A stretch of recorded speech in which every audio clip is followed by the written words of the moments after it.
Cute ng dalawa. Ang lakas ng hangin sa labas. Hindi ako makatagal eh. Lamig.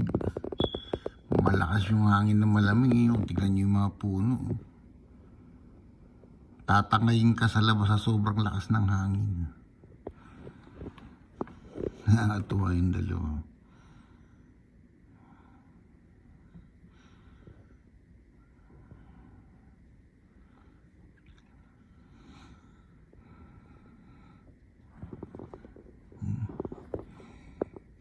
Siya siya, masaya siya. Matadyak-tadyak pa yun.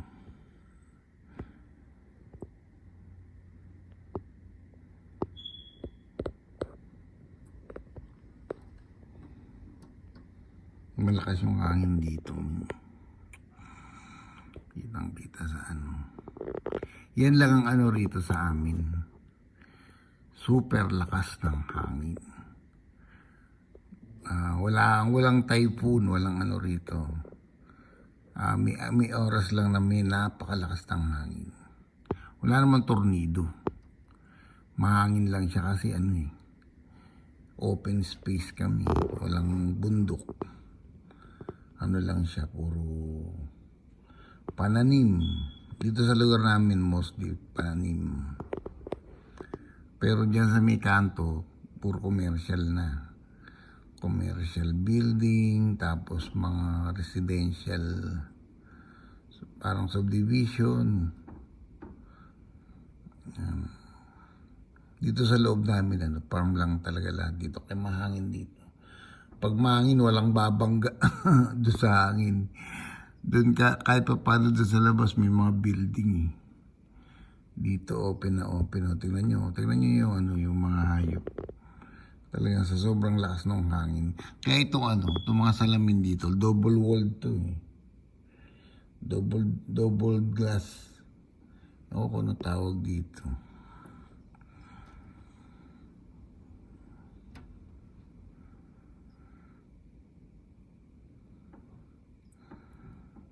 Tingin lang si Camela.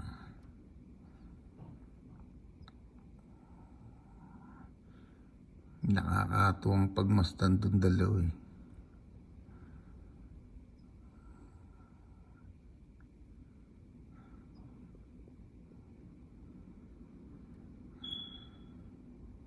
Lakas ng hangin sa labas. Parang tatangayin. Sinarado ko nga kagad yung kasi lagi ako nagbubukas na ng garahe kasi pagka araw mainit. Ngayon iba eh. Kakaiba yung araw ngayon. Malakas yung hangin.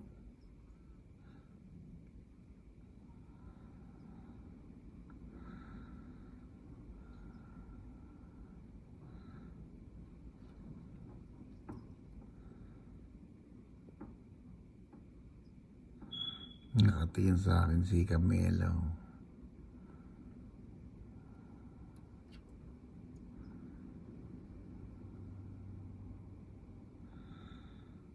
Hindi naman sila mag-aabot yun eh. Kasi sinakto ko lang yung tali. Hindi sila magkakaabutan.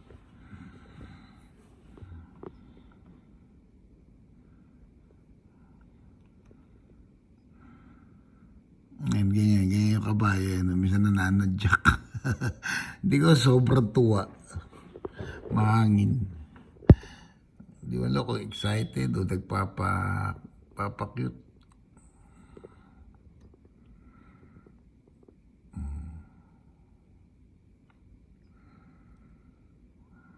Nakakatawang pagmasdan.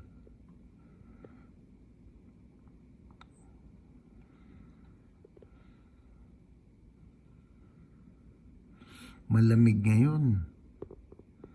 Maaraw yan pero malamig. Iba-iba talaga ang weather sa isang araw. Pero never nag-init dito ng super init katulad sa Pinas. Yung init lang ng araw ang medyo matingkad. Yun lang, matingkad lang yung araw.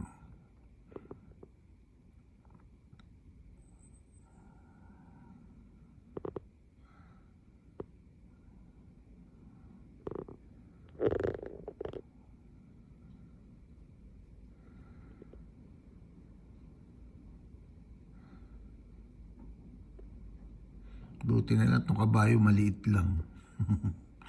O malaki to, nakakatakot yung ganong klase ng ng niya, yung tumatalon-talon tapos nananadyak ba talikod. Hindi ko alam kung na-excite siya o ano.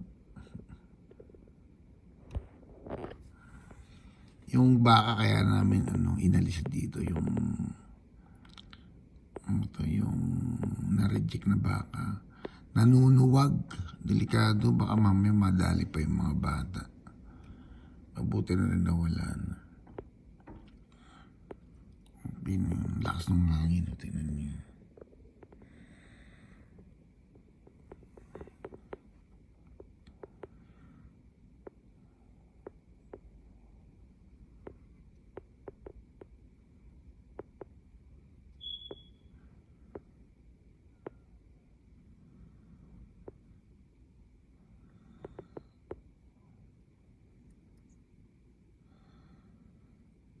Alam nyo, nanadamo na nila lahat yan. Nung isang araw, napakasukal nito. Yan, pag naubos yan, problema na namin yan, toto. Pag naubos yan, yan. Pag naubos yan, problema na yan. Kasi wala na eh. Kailangan na nilang either kumuha kami ng pagkain dyan sa labas, ilagay sa kulungan nila, or itali sila kung saan merong puno dyan. Tapos ibabalik sa hapon.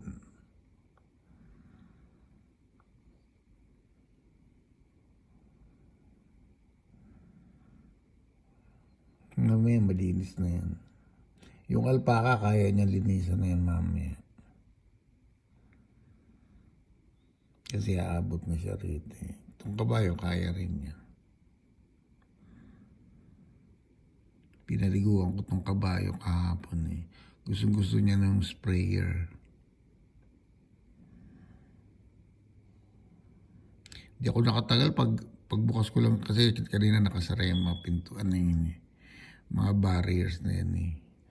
Paglabas ko, ginawa ko. Nagpadumi lang ako ng aso. Sabi ko, iba yung panahon yan, lamig ah. Tapos super hangin pa.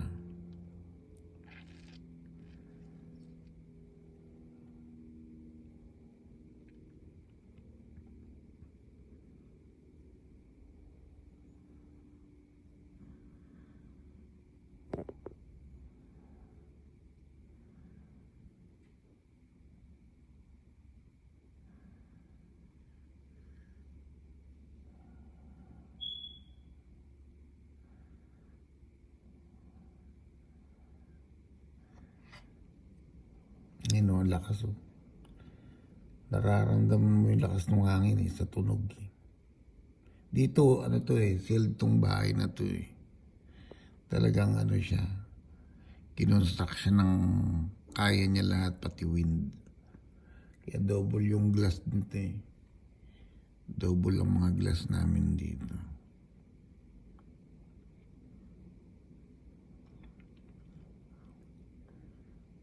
Nga lang pag nasa labas ka, grabe.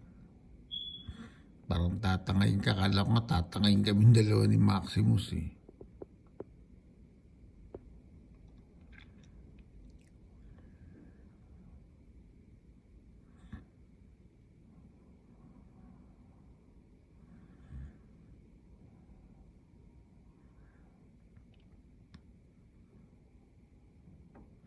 Ang tulog ng mga anak ko hanggang alas 12 yan. Tapos, kakain. Ang tulog kasi nila sa gabi, minsan 3 or 4, doon matutulog. Ang gising nila mga 12 na. Tapos kakain. Tapos yun, pagdating ng 4 or 5, yung medyo hindi na mainit, doon sila gumagawa.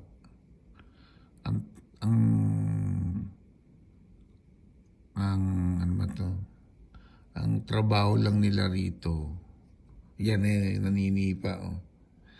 Ang trabaho lang nila rito, nagwo-work lang sila doon sa farm para mga 2 to 3 hours lang eh. Hindi sila pagod.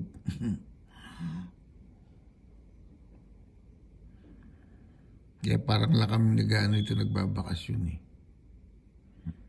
Ako naman luto lang. Kaya minomonitor ko lang itong mga hayop o anong sitwasyon.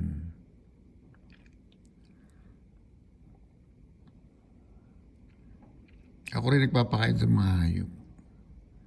Pag may mga bubuhatin lang yan, inuutos ko. Yung mga barriers na yan, mga anak ko na nagbuhat niyan eh. Meron kasi, meron akong kapatid kasi sa Oklahoma, nakamonitor din sa akin kung ano ginagawa ko. Makita lang ganito, sabi na, si ano yan, huwag nyo nang tratrabahuin yan. Eh, yung parang lumalabas panganay namin dito eh, sa Amerika. Kasi yung isang panganay namin talaga nasa Pilipinas pa. Yun, ano yun, parang nanay namin, malaki rin na itulong sa akin. Siya yung may-ari ng St. Charbel na lote.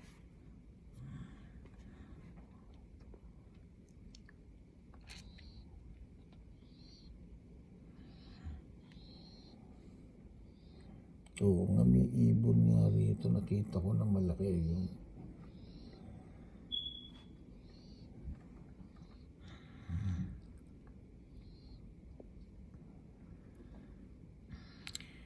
Yun ang lumalabas naming nanay-nanayan.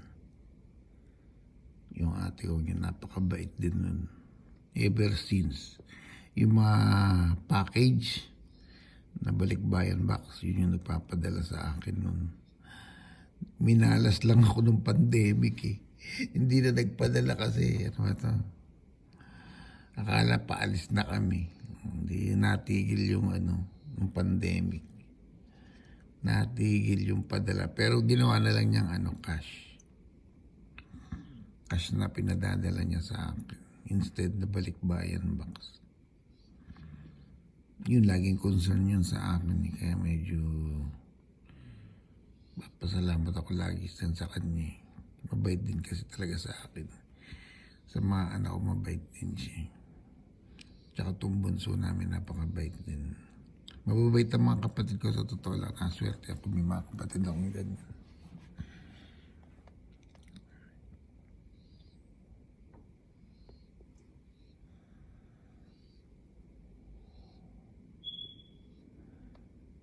Lakas ng hangin sa labas talaga.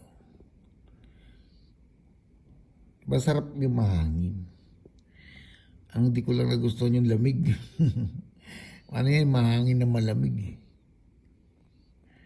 Okay lang yung hangin, gusto ko yung mahangin talaga eh. May kasama siyang lamig. Kaya di ka makakatagal dyan sa labas. Kung hangin lang yan, walang problema eh. Malamig ngayon eh.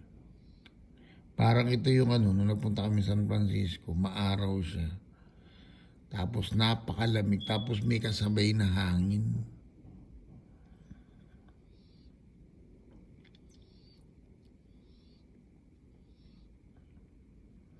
Kahapon maganda na yung panahon eh. Medyo naramdaman ko na yung init eh.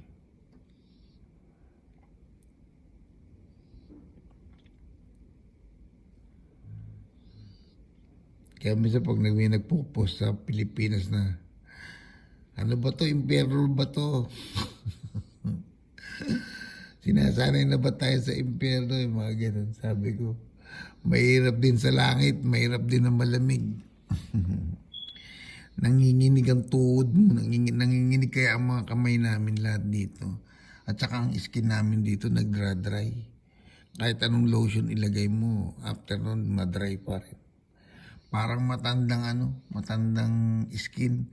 Yung anak ko, 18 years old, dapat tinignan mo yung niya, pagka ganitong malamig.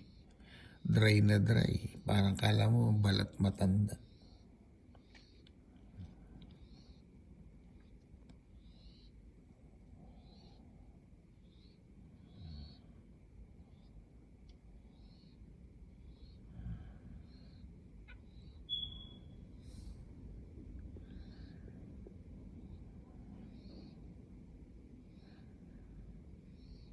Sinarado ko na yung sa imo kasi baka puntahan niya eh.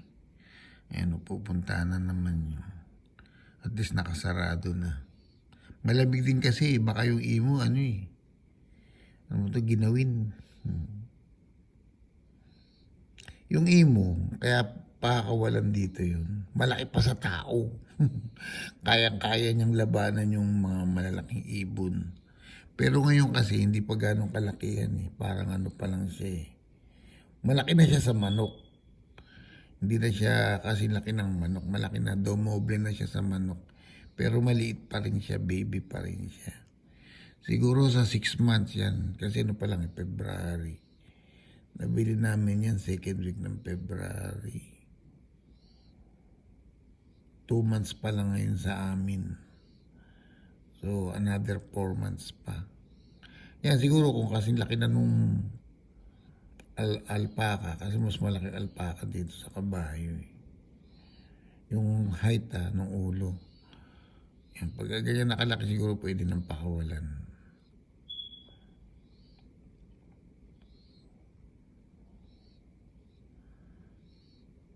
Itong kabayo, pag hindi ko alam kung natutuwa o naaaburido.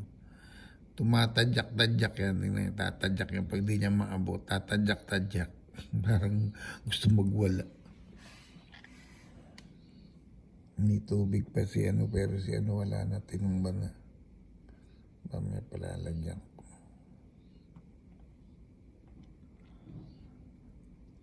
Hose lang naman yun.